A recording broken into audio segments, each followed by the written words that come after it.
this screencast, we're going to create a new project. We're going to create a project from the command line app template, and we are going to call it inheritance example. All right.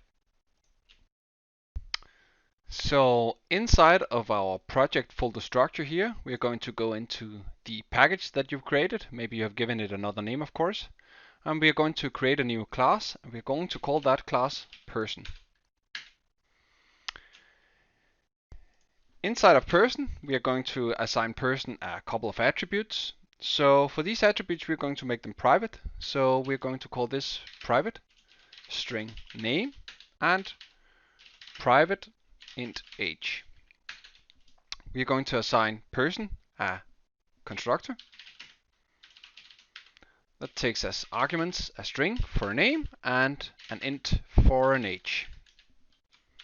And inside of this constructor here, we are going to use this keyword to assign values to our attribute,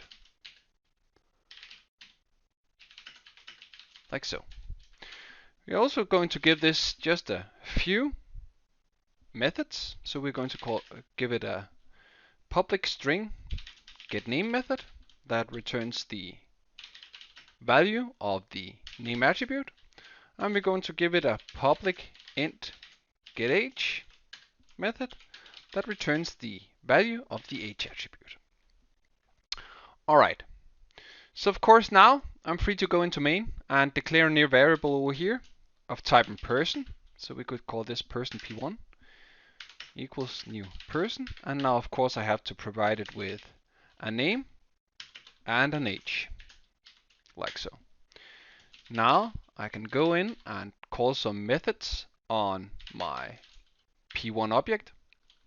So I could call p1.getName and print it out this way, and I could do the same for the age as well. p1.getAge, and hopefully what's going to happen here is that we will have a program that outputs Anders and then 33 on two different lines. So let's try and execute it just to validate this behavior. Now person is a very general class in the sense that if we have different types of person in our program, this one serves as a base class because we assume that every person has a name and an age. So I can create a subclass of the person class that I want to specialize with some behavior that is specific to that subclass. So I'm going to right click on my package, create a new class, and we're going to call that class student. Now, in order to make student inherit from person in Java, we're going to write the keyword extends and then the name of the class that we are extending, and this is person. Now, this means that student now have the same abilities as a person object, so any student object would have the same abilities as a person object, and we are free to add additional behavior, additional attributes in our student class as well. So let's try and give this class a new attribute. We could call this private string student ID. And then we're going to give this a single constructor. Now this constructor here is going to look maybe a bit different from what we would expect from the student class, because we're going to add a few more parameters to our constructor than we see attributes in our student class. And that's because we have to populate the attributes in our parent class as well. So we're going to need a name and an age, and then of course we're going to need a student ID. One of the rules with inheritance in Java is that if the class that you are inheriting from, in this case the person class, does not have a no-arg constructor, we need to explicitly call the constructor in our parent class and pass it the values for its parameters that it's requesting. And for that, we will use the super keyword.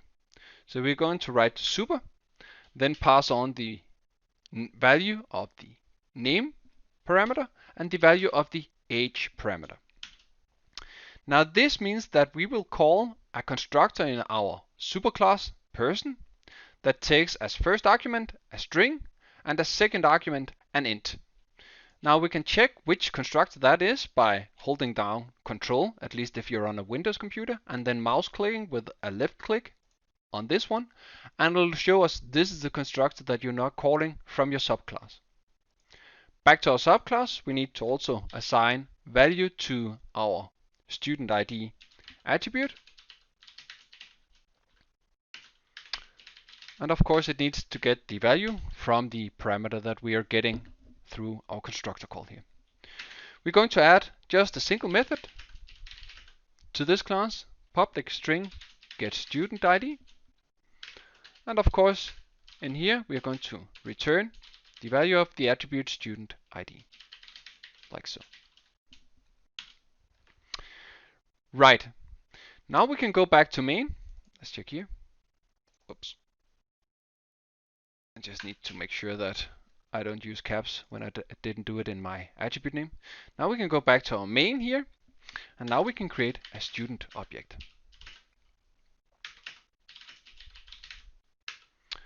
And we could call this Jandel, give it a different age, and then give it some arbitrary student ID.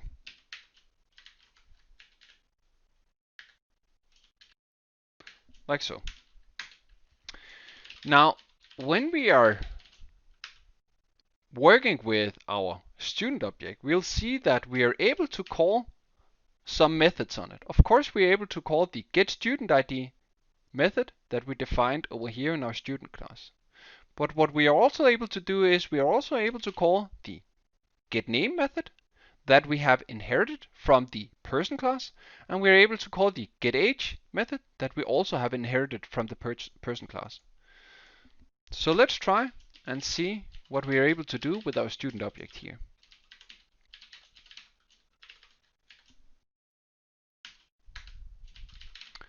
Now, of course, having defined a student class did not change anything with respect to our person class. This means that our person class we cannot do anything with our person objects, such as writing P1, which is our person object, and then get student ID. And that's of course, get student ID is something which is specific to the student class. Now, student objects are able to do anything a person object can do, as well as whatever behavior we have implemented in our student class.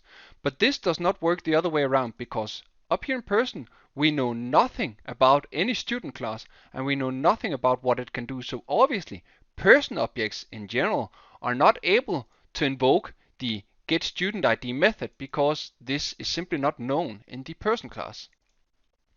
So of course we cannot write this line here, this statement, but we can try and delete it and then run our program and validate that the behavior is as we would expect. So for our person object up here, we still get the name and the age of that person object, and down here with our student object we see that we get the name, the age, and the student ID. So we have successfully demonstrated that through inheritance we can inherit methods that we are able to invoke on our objects to get the behavior that is defined in our parent class.